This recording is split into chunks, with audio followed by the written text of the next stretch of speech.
Okay. Hello. Welcome everyone. Thank you for joining me today. I hope you're off to a great start for the week. And I'm really excited to be connecting with you today. I, over this time together today, I really hope that we can identify some areas in which we may be able to see some roadblocks and be able to work through them together. I just wanted to formally introduce myself. My name is Nicole O'Sullivan, and I'm someone who is absolutely dedicated to helping others truly understand themselves and what pushes or blocks you from becoming anyone you wish to be. I do this by measuring individual levels of emotional intelligence. When I do this, I can quickly identify gaps, strengths, weaknesses, and any ways into seeing how someone is able to achieve or not achieve goals either individually or within a company.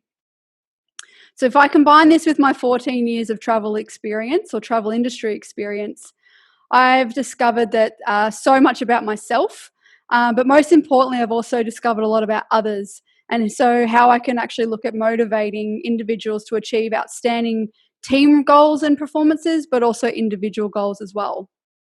So throughout the career of 14 years, I've had various roles. I've worked through retail, so face-to-face with consumer. I've worked in wholesale, so B2B. I've also done sales coaching. I've been an area manager, which meant that I had over 200 people reporting to me directly. And I've done these roles in both in Australia and in the USA. So I almost lived 6 years in America. I started in 2011. I moved to Las Vegas, which was pretty awesome. So I guess my official title was a working girl in Vegas. And I then also, after a year working there and understanding the industry and the customers and the clients, I was able to then move across to New Jersey, where I moved to Hoboken, which, if anyone knows Hoboken or a Frank Sinatra fan, for example, that's where Frank Sinatra was born and raised. And also Cake Boss. So if you're into the Cake Boss cable channel, that's where that originated as well. So I loved living in Hoboken. It was 15 minutes to get from door to door from my house to middle of Manhattan, which was fantastic. So I've got to say that, I am enjoying, though, being back in Melbourne. And the reason why I love being back in Melbourne is because right now I'm the proud auntie of my nephew Ruben, who's featured there on the left, and he just turned 1 on the 4th of May, which was a little bit of an ISO birthday, poor little guy, but that's all right. And also I'm a proud mum of my fur baby Nash, who currently is hiding under my Doona cover because he's probably sick of hearing me babble on and talking. So throughout my career, I've been through some pretty incredible highs, some pretty low lows, but this is what's shaped me and who I am today. And even though at the time I haven't really realized it, but I wouldn't change anything, because from what I've been able to experience and do, it's just made me who I am and be able to get through challenging times. So right now with COVID-19, this is just another chapter or another experience that we've got to chalk up. It can be anything that you wish it to be. You can either let it break you, or you can let it rise you up and make you. And so I hope today that what we can do is talk a little bit about a few things that can help identify those roadblocks and really give you some clarity around how we're going to be able to move forward through this. So during the course of my leadership roles, and the most important thing that I've learned is to stay true to my true values. It's taken me a little while to truly understand them, and I'm sure you can probably appreciate when someone asks you what your values are and you actually have to really think sometimes about what they are, or you think, is there a quiz online that will tell me what they are? But I guess what happens is through this journey that I've taken, it has really rung true about what is important to me. And what it really does stand out or keeps me grounded is the fact that it's all about serving others for me. And it's all about getting fulfillment when I help other people understand how they can really find their potential and grow themselves. So because this is one of my top values, I've really been able to leverage my knowledge of emotional intelligence to better understand myself, but also really learn to understand about others. So what I've been able to do is understand that everybody has a story to tell, but it's really, really important to listen to that story deeply. People, when you listen deeply, you hear some incredible things. You find out things about people's beliefs. They tell you about their upbringings, their religious beliefs, lots of different things that they've experienced in their life. This can then lead to understanding why people behave the way they behave, or why they have feelings the way they have the feelings about certain things. This then flows into a deeper understanding as to why or why not goals may be achieved or not achieved.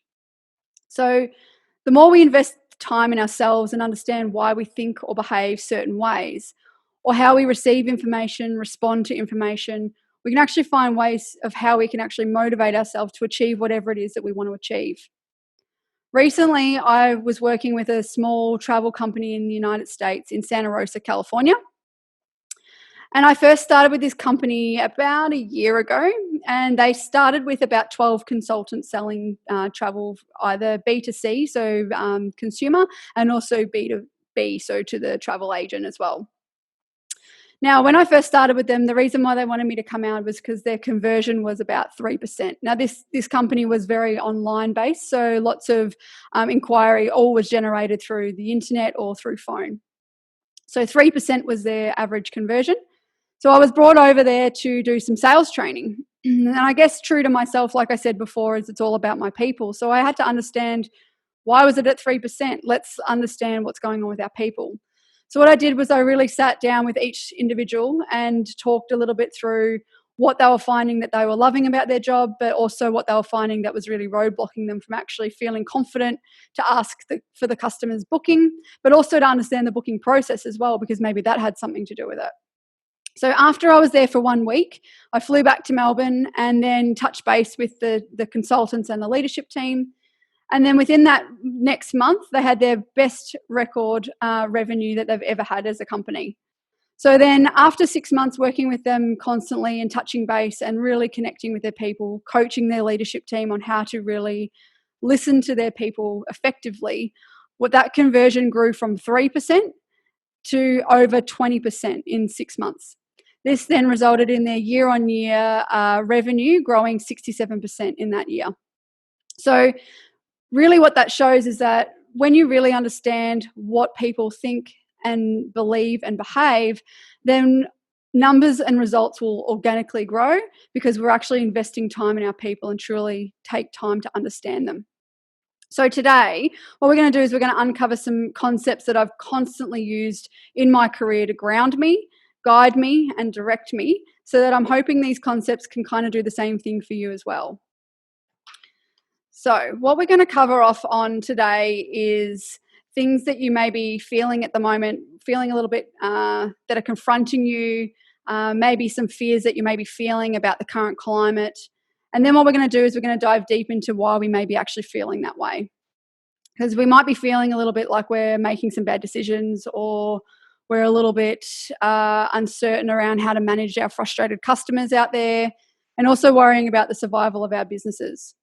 I'm also going to give you some tools on how to increase your emotional intelligence, and also managing crises, and also counterattacking and really fighting back here, and not feeling like we're stuck in victim mode a little bit. I'm going to touch on some things, or my concepts that we're going to go over is beliefs and behaviours. I'm going to the grief cycle a little bit, Maslow's Hierarchy of Needs, and emotional intelligence. So strap in, guys. This is going to be a lot of fun, and I'm excited that you're here with me. So thank you so much again for joining. So what I always start, and now anybody that's ever worked with me will know that if they walk into a room, they'll always see this triangle. This is something that is my compass, and I sometimes have to pinch myself that I've never tattooed this on my body because I love it so much. So here's the thing. With beliefs, it always is the baseline of everything that we do in life. So let's start with results. So results are the smallest of the triangle, part of the pyramid, but it's really about understanding what it is that gets you out of bed every day to help you strive to getting that achievement. So results for right now could be anything from big or small. It could be I want to get that refund back for that customer today, and I'm going to do everything that I can to get that done for that person. It could be I want to cook a meal from scratch during COVID, because I always think on a Friday I'll drive home and get fish and chips instead. So let's make my own fish and chips. It could be, where you want to be in a relationship, what you want to achieve in terms of your own personal health. It could be that you want to buy a house or a car eventually. But results can be anything that you actually feel motivated to do. So it's important to identify what goals it is that you do want to have. If you don't have, or you're not writing down goals, I'd definitely really encourage you to do that. Write something down, whether it's, like I said, small or large, it doesn't matter, but it's got to have something in terms of what it is that you're excited to achieve and feel fulfilled if you do it. The second part of the triangle is your behaviors. Now, this is what I call the magic, this is where the magic source is, or this is where the magic happens. This is where we have to do a lot of hard work, heavy lifting. This is some discipline areas. So also when we feel really uncomfortable as well. So no one likes feeling uncomfortable. I totally acknowledge that. And there's definitely times that I've set a goal and then thought, oh God, there's no way I want to do that today. So this is where, or why, behavior is the magic source. So the more you can understand that if the result it is that you're striving for, what is the behaviors that you have to be doing every single day to help you to achieve that result, either sooner rather than later. The important thing to understand here, though, is then the reason why there's a big black line between behaviors and the next part of the belief triangle is that the fact that there's a roadblock here. So roadblocks are something that we create or manifest ourselves. So a roadblock is something that you'll tell yourself about why you can't achieve it. It's that little Jiminy Cricket that sits on your shoulder and tells you all the reasons why it's not a good idea, or let's just leave it for another time, or anything like that. So let's take, for example, a diet. I know for me, I've been on thousands of diets, and the reason why I keep going back onto a diet is because that I've let my inner roadblock or my inner excuses change my behavior or not push me to get uncomfortable, so therefore my result isn't what I would love it to be. So therefore I just go, see, I knew that it wouldn't work, so why would I do it again? So this is why roadblocks are really important to understand and identify that we're the ones that create our own roadblocks, and it's about how do we navigate through that. The last part of the triangle, of course, is your belief system. So this is where everything happens. This is where, our thoughts and behaviors really stem from. These are really personal, though. So personal beliefs are because of the things that you've experienced in your life. So, you can form a belief from childhood. So, from when you were little, from working experiences, through school experiences, through your own personal experiences. So you might have tried something and it didn't work, or it did work. And so you start to form your belief system that way. It's an inward conviction. So it's deep feelings of certainty about certain things. So they're mental and emotional as well. So the one thing you have to know here, though, is that you're the only one who can ever change your belief. So, for example, what we're going to talk about today, I'm influencing your belief system right now, but I can never change your beliefs. That is something that you have to decide that you need to do, and then you need to figure out then what your behaviors become to then therefore then change results. So ultimately, belief is something that you can control. So I love the saying, you have to believe it to achieve it, because it absolutely rings true. The power of our mind is whatever it is that you feed it. So if you don't believe in something enough, you'll really find it hard to get the motivation and stick to a plan, meaning that you won't achieve those results that you're setting yourself out to achieve. So because those roadblocks and excuses will really stick in, the most important thing for you at the moment is to be really intuitive of that inner voice that starts to tell you why you can or can't do something. So it's about really using that initiative to identify. And I don't know about you, but I know I sit there and go, wait a second, I just roadblocked myself. Why did I roadblock myself? And then it's about identifying that roadblock and figuring out a way around it. If you let it roadblock you, it's just going to keep blocking and you're never going to move forward. So what we're going to do is start off by talking about how we may be feeling right now. So either yourself, a friend, or a family member maybe even your customers are going through what we are calling now the grief cycle. So I feel like if we go over this now, it'll kind of link into a little bit of the belief system. So these are the set. Hang on, before I do that, let me just explain a little bit. So linking this to from our beliefs, like I mentioned earlier, these are going to be things that are presented to us right now. Reality is none of us have ever experienced this kind of thing to the extreme that it is right now. So it's really easy to slip into this cycle that I'm about to explain to you. So because of our beliefs from the things that we're hearing and seeing on TV, and I don't know about you, but I have had stages of being in isolation where I've constantly been on social media, I've constantly been watching the news, and the feed starts to form some beliefs about what's kind of happening. And this is why talking about the stages of grief right now is important to identify where you potentially are yourself, or where friends or family or customers may be sitting in this cycle. So then you can actually navigate through how to kind of deal through this. So the first stage of the grief cycle is denial. So not denial in Egypt, it's denial. So this is for example, let me give you an example of denial. So I can give you my firsthand experience of this happening to me during COVID-19. So like I'd mentioned to you before, I was in the United States helping out a team in Santa Rosa, California. And so as soon as COVID-19 kind of hit, I flew into the USA and I got there in February, and I was scheduled to stay there till May.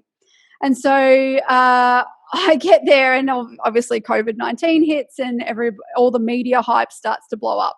And I am in denial, complete denial. This is an absolute load of rubbish. This isn't going to help. Like, this is just ridiculous. The media is just hyping this up. It's going to blow over. It'll be fine. I don't have a flight booked till May. It'll be fine. So total denial, absolutely not accepting the fact that what was happening. And until one day I woke up when I had about 20 missed calls on my phone saying, you better get your butt home, otherwise you're not going to be able to get home. So first stage of grief is denial. Okay. Once you've moved through denial, the next stage is anger. So let's think about this. Toilet paper fights. What the hell was that about? Punching, yelling. Who the hell cared about toilet paper before COVID-19 happened? So what happens now is that people are expressing their anger. People don't always externalize anger. It's often internalized. And how you identify that is by people who become really frustrated, and they move through that anger and frustration stage. And then they get to that stage of blame. So with blame, we start to lay blame for the whole situation. So for example, it's China's fault that this is happening. It's the government's fault that they didn't lock the borders down sooner. It's our state government or our state leaders who should have not let those people off that ship. It's my boss's fault and how they're handling this whole situation. So people come up with crazy ideas on how to blame someone else. They think right now, so have a think about right now. Do you have any family or friends or work members who may be in that anger stage? Are they getting really frustrated and blaming others and not really taking acceptance for responsibility of what the things that they can control at the moment? What happens after blame is the fourth stage of the grief cycle, and that's where we get a little bit sad and depressed. Life really gets bad and we feel like we're spiraling fast, so we're slipping into survival mode a little bit. If you're working remotely and you're isolated, then this can trigger that feeling of being locked up and makes us feel sad and depressed and alone. So one thing you need to realize is that feelings are feelings, and you're allowed to feel the way you feel. The thing is that layering of understanding as to why we're feeling this way. So remember, feelings are valid, they're personal, and you're allowed to feel stressed and scared and sad. But the power is saying and expressing the emotion so that you can actually move into the fifth stage of the cycle, which is acceptance. Okay, so people can finally admit right now that COVID-19 is not going anywhere right away. We can either stay angry, but it's really not going to change anything. We can blame others, but blaming doesn't really improve the situation either. And we can get depressed, sit on the couch, eat comfort food and feel worse, but again, it doesn't change our situation. The only thing that changes the situation is the way we accept the situation that we're in currently right now. Accept full responsibility for the way that we think, that we feel, and that we act. and that we understand that these stages are good when we recognize why or how we're feeling this way. But if you're getting yourself into acceptance, there's a couple of things that I'd like you to think about or ask yourself. I want you to think about 3 questions specifically.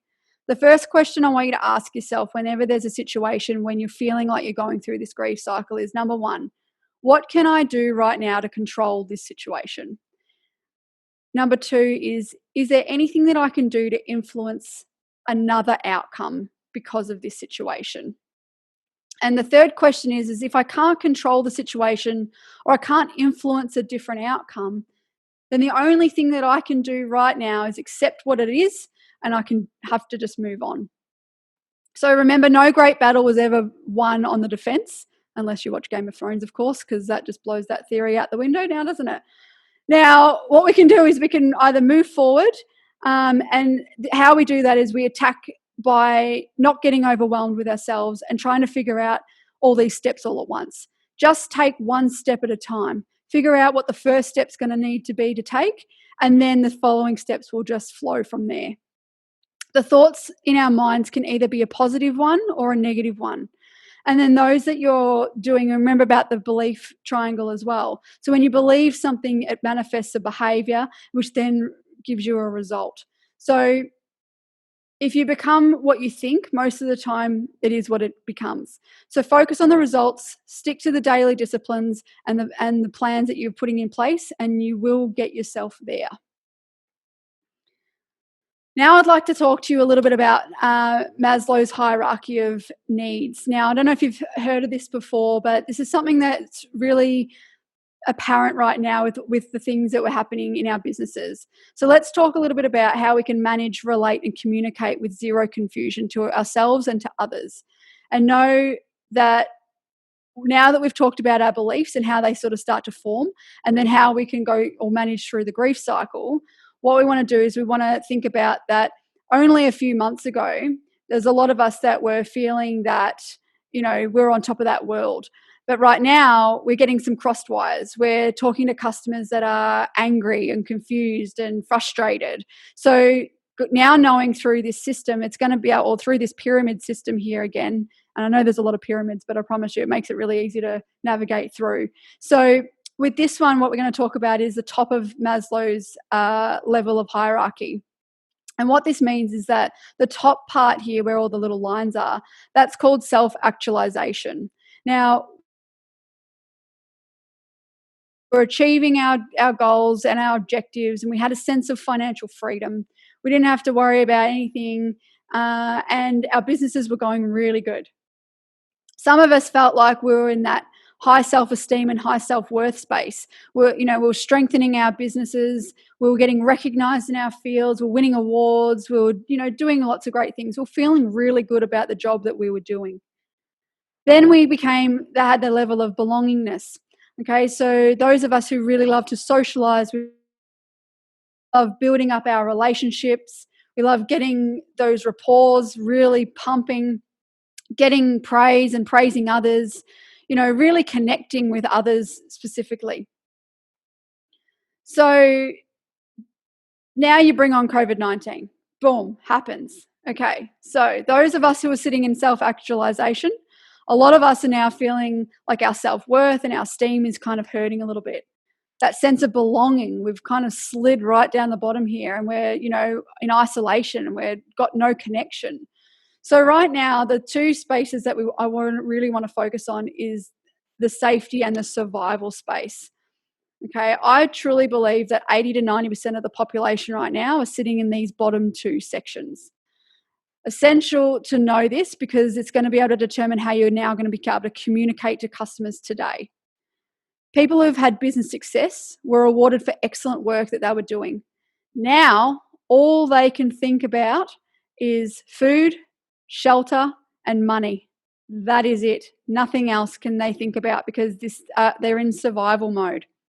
So people who have lost their businesses or jobs, little to no income, if you're not communicating to somebody at a level of survival, so helping them work out where their next meal is coming from, then you may as well talk to a brick wall because your message is just going to fall on deaf ears. If you're talking to your customers at the moment at the self-actualization level about, for example, booking their next exotic holiday, then this could stir up some emotions that maybe aren't too nice. This is what we call mismatching, or we're breaking rapport. Okay, so for some of you out there, you've probably got some really good relationships with customers and you're getting frustrated as to why they're acting or behaving or butting heads with you. Is because we're not talking to them at the level that they're sitting in the hierarchy zone right now. So remember that we have 3 ways of responding to any situation. It's fight, flight, or freeze. So probably majority of your customers right now are probably in that fight zone. So it's important to get curious as to what level your customers are at right now. And again, if they are at that safety level, focusing on keeping their door open and, having money coming through, not thinking really more than a week into the future, that's really where we need to be communicating at them. So thinking safety for their families and for their employees. So present offers of a level of safety. So show that you've actually got a product or a service that can ensure their safety for the short term. So if you are leading a team, so if you're a team leader or a manager, just think about your people in your business. What are they going through at the moment? Give them little goals, like week goals at a time, so that they're actually focusing and concentrating on something that gives them clarity and focus and purpose. There's nothing worse than them feeling insecure about the safety within your organization. So remember, if you communicate to your customers and your team or family at the level of self-actualization, where they used to be at, and now communicating at a level of esteem, belongingness, and they're not there yet, then again, your message is just going to fall flat. So you've probably experienced this when you've talked to somebody and you're giving them advice and you're feeling like they're just blankly staring at you and they're nodding and smiling, going, yeah, I know, I need to do that. But they never actually do anything. So the reason probably for that is because they just aren't at that level that you might be talking to them at. So again, this is where it is really important to identify those levels that people are sitting in. So adjust your messaging, be flexible and understanding that each person could be on a different level. And really the way you're going to get the best response from them is by matching their level. Okay. So this segues perfectly now into our emotional intelligence pillars. So this is something, like I said, that I really specialize in, and I really love to dig deep in, and it really does connect everything that we've talked so far really perfectly. So what this does is it leads in from Maslow's, like I said, and our belief triangle. And so there's 5 actual key areas of measuring our emotional intelligence. So what we're going to do is we're going to go through each of the steps together, and hopefully it can sort of start to path that way of how we can actually start to really talk to our customers and ourselves through these next few weeks. So the first step of emotional intelligence is self-awareness. Self-awareness means the understanding of our own thoughts and feelings. It's about understanding our strengths and our weaknesses and understanding what we want or we don't want in life. It's asking these kinds of questions of ourselves. What am I experiencing right now? What might I be experiencing that, or why might I be experiencing that? And how is it impacting my ability to perform? The second pillar of emotional intelligence is self-regulation. This means the ability to regulate your own thoughts and feelings. So we have 90,000 thoughts per day. Those thoughts influence 95% of your feelings. So if you can learn how to regulate your thoughts more effectively, you'll actually have more control of your feelings. So you can ask yourself questions like this through self-regulation. What could or should I do about this? Why should I or shouldn't I? And how can I appropriately express or impact what I'm experiencing? The third pillar of emotional intelligence is motivation. So remember what we talked about with the belief triangle and the behavior section? This is exactly this. It's about that motivation. Lots of people have been pushed into an uncomfortable zone right now through COVID-19, but it's all linked together. Behavior, motivation, it all is the driver. So when we fall out of our comfort zone, we don't know how to think or feel. We don't know how to act because we're moving into a new territory. our body naturally brings us back to our comfortable level. We want to be comfy. Okay, so we want to start to believe our own stories. So we start to say things like, well, I just want things to go back to normal. Or we create roadblocks again that tell ourselves, well, I tried this and it didn't work, so I'm not going to really try that again. So just remember that you have to keep going and always keep going. And when it comes to motivation, we have to have a lot of motive. So what is the reason why? Why should I actually change the way I do things? Why should I get uncomfortable? So have you heard of the Japanese proverb, get knocked down 8 times, stand back up 9 times? Well, this for me is the best description of motivation. Majority of us, like I said, have been knocked down and will stay down.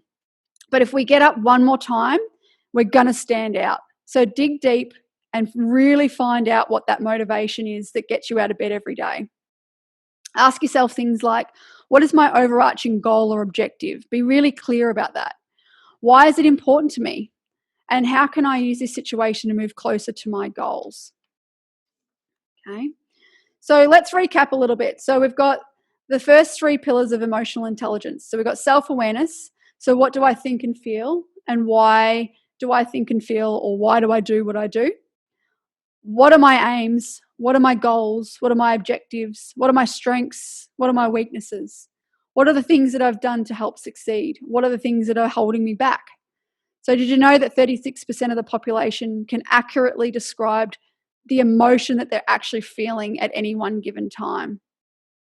So self-regulation is the ability, again, to control your thoughts and feelings. Some people are on the couch right now feeling a bit locked down and letting their emotions take over.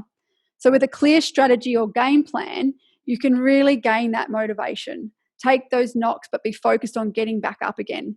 In times of rapid change, it's all about the strategies and that you can be focused on to keep you motivated and going. You may feel like you're going through your darkest days, and that's okay. You may feel like those mental or emotional ruts as well. But if you learn to regulate your thoughts and feelings more, you'll have an incredible growth and you'll achieve results that you never thought you could achieve. Acknowledge those thoughts and feelings and regulate that temperature gauge. Just remember, feelings are valid, they're personalized, and they are allowed, especially right now. But the key to it is to say it out loud and recognize that feeling or emotion. Okay. The next 2 pillars that we want to talk about is your empathy and our social skills. So we call this social intelligence. I believe that no sale can ever take place without empathy, and why some of the most influential leaders, the reason why they're successful is because it's down to their empathy. So 4 and 5 is the empathy and social skills space. Empathy is your ability to look across at your customer, a team member, or a family member and accurately identify what they're actually thinking and feeling. This is why when we spoke about Maslow's hierarchy of needs, if you can understand where they are in the continuum of change, then you can actually understand what they're going through and you'll be able to strengthen rapport and your relationship with them. Think about what someone might be going through right now. What thoughts would they be thinking? What types of feelings maybe they going through right now? If you can understand them and walk a mile in their shoes and fully comprehend that what they're going through, then your communication is going to be superior. Empathy is the key to sales. Customers, we all know, only think about themselves. So understand what their needs are, what they're looking for, and propose a solution to help them solve the problem and achieve that outcome. They will feel like you understand them more on a deeper level. And remember that the level of risk decreases and the level of trust increases when people feel like you truly understand them properly. So, how do you improve your levels of empathy? So you can have high levels of empathy if you truly understand the thoughts that you are thinking and how they're making you feel as well. So to improve empathy, you have to improve your own levels of self-awareness. If you don't understand yourself, it's kind of a little bit tricky to really understand somebody else as well. So with empathy, you can really start to ask things like, what may be the other person experiencing? Why might I be experiencing this? And how is this impacting them and their ability to perform? In terms of social skills, or anything like that, you can actually ask questions like, what actions could or should I take? Why should or shouldn't I take them? And how can I positively influence the situation to leave it better than I found it? Like I said before, part of social intelligence is your ability to communicate. I've learned that 99% of the problems in business, especially, is because of communication errors. So, what happens at the time of stress is that we have limited bandwidth. So, just like the internet, it's been hard to get a solid connection right now. In times of stress, people have been limited or have limited capacity to tuning in and really hearing what it is that you're saying. So during times of rapid change, you have to be really sure that you are communicating with minimal errors. So be able to look at customers, team members, and constantly check in and be sure that they understand what you're saying, but not to the point where you're actually making them feel pressured or that you're making them feel like you don't trust them. So how do you do that right now? Well, my suggestion is that you slow down your communication. Solve the most basic needs first. And to establish great communication, the first thing you need to do is accept responsibility for what you say and also how you say it. My suggestion is also write it out. So think about the outcome or the things that you'd actually really like to say and make sure your message connects with that other person. Just remember, we're 100% emotional human beings, okay? So the more you can communicate on an emotional level, the more you'll dial into the responses that you're expecting to get back from them, okay? Hey, so let me ask you, hopefully you're enjoying this so far. If you do have any questions about what I've talked about, please feel free to write to me or schedule a quick call, and I'd love to be able to chat you through some of this stuff. So let's recap. So we started off by talking about the power of belief. We've talked about how we can achieve absolutely anything if you believe enough of it and are prepared to get uncomfortable and try new things in order to achieve your goals. We also took a look at the grief cycle and how to navigate through. It starts with denial, turns into anger, moves into blame, then into sadness and depression. Once you go through those stages and you get to the acceptance level, you can now actually start to produce results in your own life and the life of others by accepting what it is and just keep moving forward. We've also learned about Maslow's hierarchy of needs. We have to be able to meet the people where they're at. Majority of the population are in survival and safety mode. So offering them products or services that will ensure their survival, if we're on that level and communicating that safety message, then it's going to get through to them. And they're going to respond back effectively and not aggressively. So remember that flight-fight mode as well. We've also learned about the 5 pillars of emotional intelligence. You've learned about self-awareness, identifying what your strengths, weaknesses are, and what you'd like or don't like in yourself or others. We've also learned about how we can leverage more of these behavioural qualities for success and then there's areas of which we can also avoid to not allow us to achieve those goals. We've learned about motivation. So remember that motivation right now is the ability to just keep getting back up and aim to be really pushing yourself out of that comfortable zone. Staying comfortable will not move you forward, I promise you. It'll only just keep you feeling stuck. We've also talked about social intelligence. So there's no sale without empathy, and 99% of business mistakes come from miscommunication. So what you've got to do right now is look at people and really understand where they are on that Maslow's hierarchy of needs, where they are potentially in the grief cycle, and make sure that you are taking responsibility in how you're communicating at the level that you know that they can understand you properly. So just really keeps things simple in the coming weeks. Have an idea of what the outcome is that you're striving for, big or small. Once you know what that is, you'll trigger a part of your subconscious mind. And then once that happens, it focuses in, and what then will happen is your most dominant thought will bring forth opportunities that are enabling you to achieve what you wanted and desire. Secondly, you've got to take action and make an action plan. So what behaviours must you be disciplined to do every single day in order for you to achieve those goals?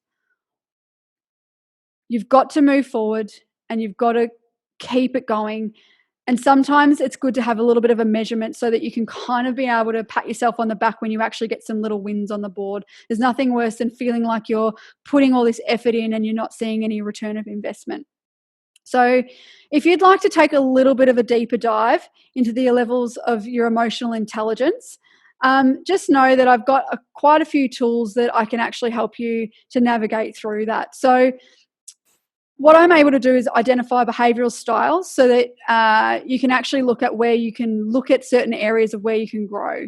So this assessment actually breaks it down into self and social, and into your each of those 4 quadrants or 5 quadrants that we talked about as well.